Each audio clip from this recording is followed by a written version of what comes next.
I'm looking for someone. Looking? Found someone you have, I would say. Welcome back to a deeper look at Empire Strikes Back Part 2. If you haven't seen the first video, we suggest you check that out first. Otherwise, let's continue. On Dagobah, after R2 is spit out of the creature, Luke assists the droid up, and in the theatrical version, he said this. Are you alright? Come on. You're lucky you don't taste very good. However, for some reason, this line was changed for the special editions to the lame and obvious. Are you alright? Come on. You were lucky to get out of there.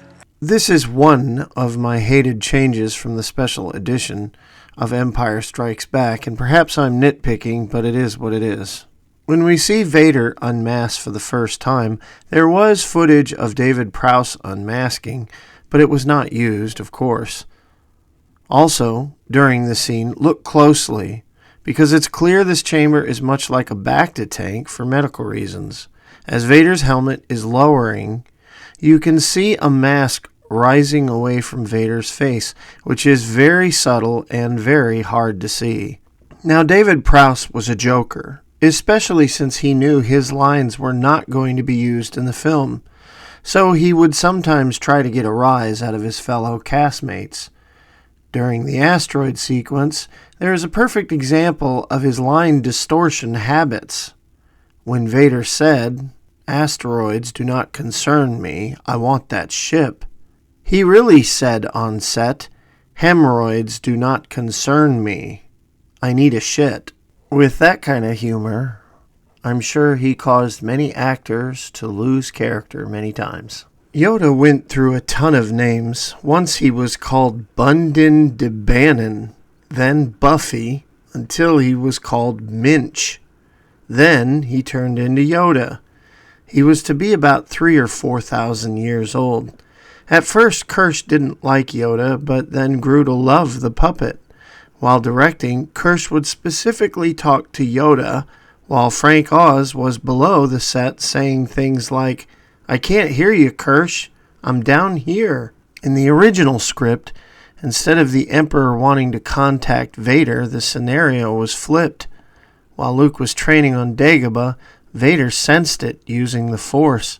While feeding some weird gargoyle creatures, which sounds kind of lame, honestly, Vader immediately contacts the Emperor, who was clad in a gold-clothed outfit very much like Snoke. Sorry, Disney. No points for originality there. The Emperor is annoyed by this news and tells Vader to remove Skywalker or he will remove Vader. As far as the Emperor changes in the special edition, I'm not a fan. I prefer Clive Revel's delivery and shortness of conversation. Though I love Ian McDiarmid, the conversation in the special edition was a bit drawn out and redundant. There were extra scenes on the Falcon where Leia and Han react to the TIE bombers dropping ordnance above. The sequences in the film were effective, and these scenes would have dragged out the pacing of the film in my opinion. Yoda training Luke was really magical, and since this film, there has never been a Force training montage believable enough to even touch the depth of Empire. There are some fans I have known that say the film contradicts itself because Luke is running and training physically when he's supposed to be learning about this mythical power that is ethereal in nature, and I never adopted such views. Obviously, physical health is a step towards mental health, and canon does say a Force wielder has more stamina than a normal person. Thus, physical training makes sense here. However, Yoda conditioning Luke mentally had to start with Luke doing whatever Yoda told him, even if it didn't make sense. It's just like when you join the military and learn to scrub toilets, peel potatoes, march, and learn to stand at attention. Those are not the things that make you a good soldier, but are the building blocks that lead to the discipline and standards of excellence that does make a good soldier. Thus, Yoda training Luke physically makes him obedient and pliable to Yoda's direction, which leads him to the eventual later lessons. An element that current iterations of Star Wars lacks is the core concept of the Force that Lucas intended from the beginning. Lucas stated that he used hope and faith over the senses, and that is the key to classic Star Wars. In Lucas's eyes, faith and spirituality represent the Force. It's the same thing with the Force, which is basically just an amalgamation of all religions and what all, ever since the very beginning. It always comes down to this mysterious thing that we can't see that has some kind of power over us, and or we have power over it, or we go to it for help. It explains a lot of the things the mysteries that we can't explain any other way. He also noted midi-chlorians long before the prequels, and he stated that not all people in the galaxy listen to them, nor do they tap into what they offer.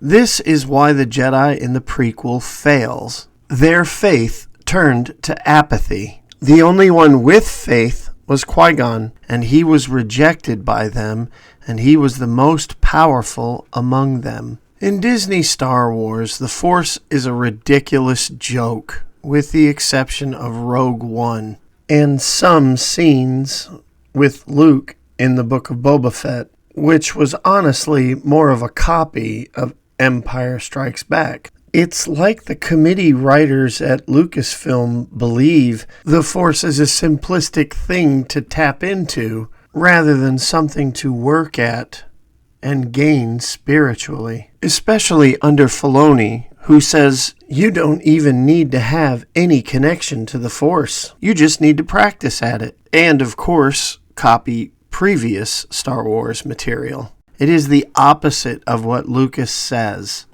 An act of faith or trusting in something you can't quantify gave power, and you had to look for it spiritually. To suggest that the Force itself creates balance by creating users out of nowhere is just unintelligent contrivance, and it makes characters that earn nothing. That is the very basis of bad storytelling. A deleted scene with Yoda that was not used was when Yoda trained with a metal bar. In the scene, Luke would react to the bar, then swipe at it with his lightsaber. To save money on post and effects, this scene was not used, but can be seen here. There was more lightsaber training scenes, but these were cut as well. In the end, Luke training with a saber was not needed, especially since the other training scenes were deep and effective, focusing on the beyond rather than the physical. Now, there are a lot of theories about the cave scene, and I'm not going to go over any of them, or even my own interpretation. I'm only going to cover what Irvin Kershner and Lucas said about it. Irvin Kershner went to his 12-year-old son, which was a lucky kid, and Kersh shown the scene to him. He asked his son directly what the sequence meant, and this was the conversation. Well, it's Vader. Is Darth Vader really there? No, not really. It's in his own mind. Right. Should he have taken the weapons in? If he takes the weapons in, he's going to have to use them. Aha! Lucas also backs this up in his commentary of Empire Strikes Back. In this particular case, he takes his sword and with him, which means he's going to have combat. If he didn't, he wouldn't. He is creating this situation in his mind. This was a basic test for Luke, according to the two creators, and we can add a bunch of meta explanations for the moment, but to do so just overcomplicates the original intent of the scene. Lando Kadar was originally to have an alien female companion. He was then turned into a clone, thus Leia didn't trust him initially. In Brackett's February 1978 draft, he reveals he is a clone just before opening the door to dine with Vader. Now, as I've said before, Lando is one of my favorite characters in Star Wars, and I just want to show you how insanely smooth Billy D. Williams is. In the scene where Lando first notices and greets Leia, he improvised this scene on the spot. Leia. Welcome, Leia. All right. You old smoothie. Hello, sir. Look at Carrie Fisher's honest reaction to his improv. Lando is king. That's just all I have to say about the matter. When Guinness returned to filming Star Wars, he just had eye surgery and was not as active as he used to be. He would have declined the film, but when Lucas spoke to him, he felt that the production was in a pinch story-wise, and they needed him, so he said he couldn't say no. He would be filmed on one of the last days of the shoot. A funny thing noted to me by my better half about this scene is when Alec Guinness says this. That boy is our last hope. Need I remind Ben that he was there at the birth of Luke and Leia and therefore knows that the daughter of Bail Organa, who sent for help, is Luke's sister, capable of the same potential as him? In 1980, this wasn't an issue because Leia was not Luke's sister. However, in hindsight, when watching all the films in order, it's a scene that makes you go, When Yoda says, no, there is another, he is talking about Luke's long-lost sister, as we have mentioned before many times. In the August 1977 outline on the very first page, it states Luke must remain alone for time being. Then it mentions the long-lost sister that was a trained Jedi. Thus, Leia was never intended to be that sister because she was not a trained Jedi. This was fact in 1980 because many interviews reported this story thread from principal players in Star Wars, including Lucas and Kurtz. Hamill was worried that no, there is another line was going to make him look bad in the press as if he was trying to get paid for the final film and they were desperately making this up in the event Hamill didn't return, even though he was already contracted for it. In the end, this is the scathing response Hamill had to say about Leia possibly being his sister. Somebody suggested it might be the princess, but I think that would be a letdown. Han and Leia had extra dialogue on Bespin, but these scenes were scrapped due to synergy issues. The theatrical footage is perfect, but for the sake of completionism, I included the deleted scene here. I hope Luke made it to the fleet all right. I'm sure he's fine. He's probably sitting around wondering what we're up to right now. When Chewie is messing around with the Ugnaughts, it's interesting to note that an IG series assassin droid is sitting on the floor not functional. For a reminder, IG-88's head was a prop piece in the original Star Wars cantina, so this droid has been around. IG was one of my favorite figures as a kid, and he's something of a guilty pleasure of mine. In my opinion, forget Boba Fett and focus on IG-88 or Zuckuss and 4-LOM.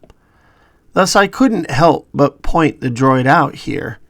In Legacy EU, the droid's presence is explained in a bounty hunter novel, but since Disney muddled the waters, it's no longer canon. Now, a blink and you'll miss it moment is where Lando almost died when Han was firing at Vader.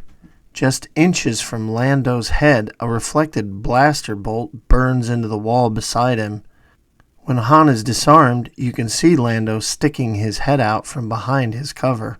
The entire torture scene with Han, where he was asked no questions at all, was nothing more than a message to Luke.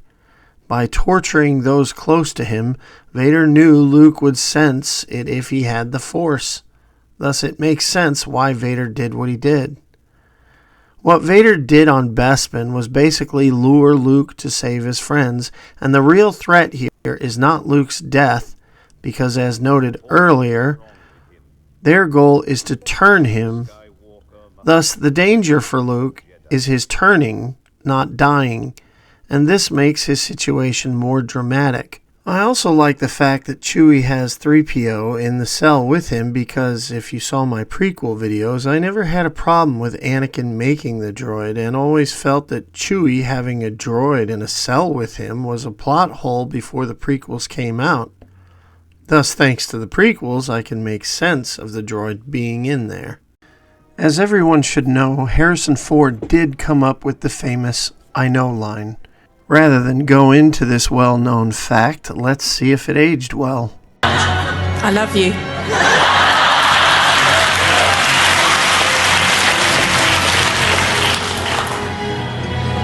I know.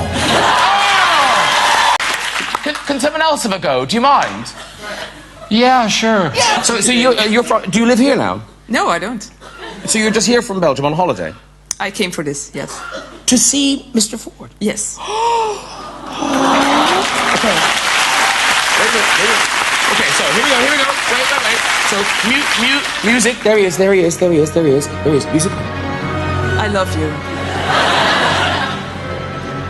Thank you. When I was 8 watching this film, I loved Lando, and I think part of it was that when I watched any film, I looked at them with the same attempt at depth as I do today. I just didn't accept anything plopped in front of me and requested more. I needed nuance and good writing to keep me invested, and part of that is thanks to growing up on Star Trek episodes or Twilight Zone and other intelligent fare. The thing that made me so interested in Lando as a boy and as an adult is his stellar performance. Lando is awash with many subtleties, and you can see it in almost every scene after Darth Vader's reveal. He's a man trapped with responsibilities to countless people and little options. Stop! I've done all I can. I'm sorry I couldn't do better, but I got my own problems. And you can see in many scenes that he does not approve of what's going on. When Han is frozen, he looks to Leia sympathetically, but at the moment he's trapped. This all culminates to his inevitable choice of risking it all to do what's right, and he doesn't look back. It's a great character, and I suggest when you next watch this film, just ignore the words and scenes and watch Billy D's face. He emotes everything without a word, and he deserves a lot of credit for a fantastic performance. Now, a subtlety I really like is when Luke draws his gun when seeing Boba Fett. Watch Fett's head closely. He hears the weapon drawn, and thus his doubling back is the result. It's one of those blink and you miss it moments. Speaking of Boba Fett, you can see actor Jeremy Bulloch as an Imperial officer in the next scene, pulling Leia away. During the fight, there was several cut footage with different dialogue and choreography that we never saw in the finished film. In this footage, Darth stated that he killed Luke's family and wants Luke to take his revenge. You never embraced the dark side. Now, when Luke falls from the window into the windy tunnel to the bottom of Cloud City, his fall isn't very far, as you can see the window right here. I've heard a few people complaining that Luke would have heard Vader breathing as he walked down this corridor. Obviously, Vader is holding his breath, and you notice this after he swings. Listen to his breathing.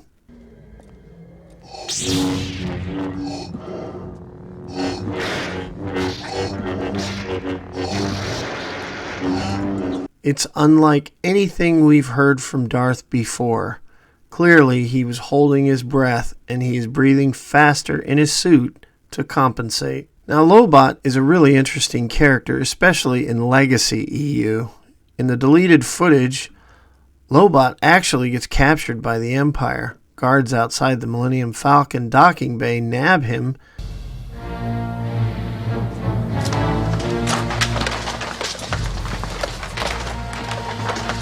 On July 26th, Hamill was pulled aside during the scene where Vader reveals he was Luke's father.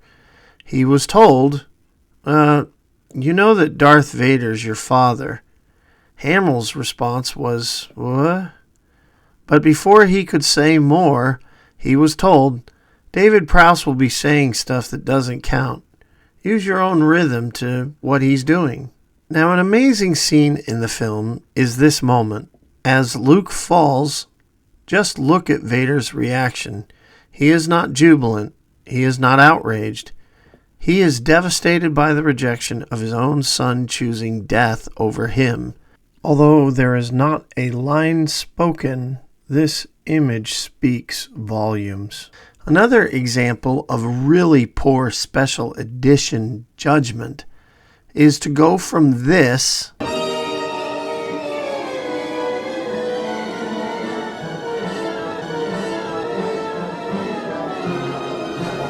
to this.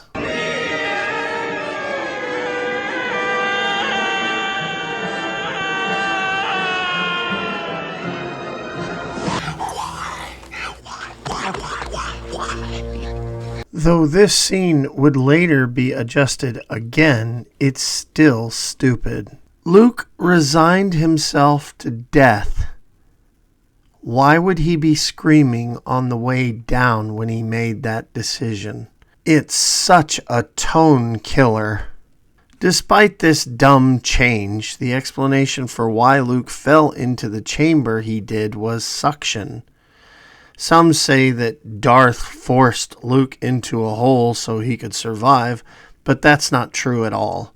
One of the vital mechanisms for Cloud City's functions was at the bottom of the city, and to prevent any debris from getting into the machinery, this wide area leading down was purposed to grab any debris that might fall below. Thus, when Luke falls, he is pulled in like trash and deposited outside the facility. Though this was only suggested in the film by what you see, it's one of the few things I used outside material to explain it, because this is one of those scenes that needed to be understood for my own suspension of disbelief. Another terribly frustrating dialogue change is when Vader is leaving Cloud City. Bring my shuttle. However, in the special edition, it was changed to this. Alert my Star Destroyer to prepare for my arrival. Why? Why change this line? In the first one, Vader was frustrated and short. In the second version, he has zero emotion at all, thus killing the tone. Less is more. And in this case, the saying stands true. When Luke falls to the top of the Falcon, there was unused footage showing Lando retrieving him outside the ship. But once again, such a scene looked good, but was not needed. Another unnecessary and redundant scene had Leia catering to Luke and explaining to him what happened to Han, even though we just saw it. It does mention how Lando is tracking Boba Fett, and Luke is confused, and then the scene leads right into the theatrical footage. Carbon freezing. What'll happen to him? He's in hibernation. Lando's fixed it so that he can find Boba Fett's ship. What's ironic about this scene is that Piett made his first real mistake of the movie, yet he is not killed for it. Obviously, Vader is so lost in thought to notice this, and I really loved this touch. In the original draft at the end of the film, everyone survived, including Han. Lando was also with them. This ending would have been lame in my opinion, because there really was no defeat beyond Luke losing against Vader. The film ended with Han going to find his stepfather with Chewie, while Lando, Luke, Leia, and the droids watched them fly away. Throughout the many story changes and production trouble, Empire became a significant film in history. It is really a great movie, and I consider it on my top 10 of all time. Kirsch was truly the director for this film, and I argue Gary Kurtz as well. Because if there was another producer pushing Kirsch, it might have been a different movie. Lucas and his changes also are key. Unfortunately, most Star Wars films are compared to this one, and they fall very short, especially in current day. This movie changed everything for Star Wars, and it was better for it. The depth and scope of the galaxy and storytelling made it seem there was infinite possibilities, and even though there were so many places to go, it put a lot of pressure on Return of the Jedi to deliver. We will explore that subject at a later time. For now, we are at the end of another video. Say, Luke, who's your tailor? I love that outfit. Well, ladies and gentlemen, I guess that wraps it up. We'll see you next time on The Muppet Show. Next up is Alien 3, starting at the countless scripts leading to the 1992 film. We will see you then. We're so glad you came, and please subscribe as it really helps the channel grow.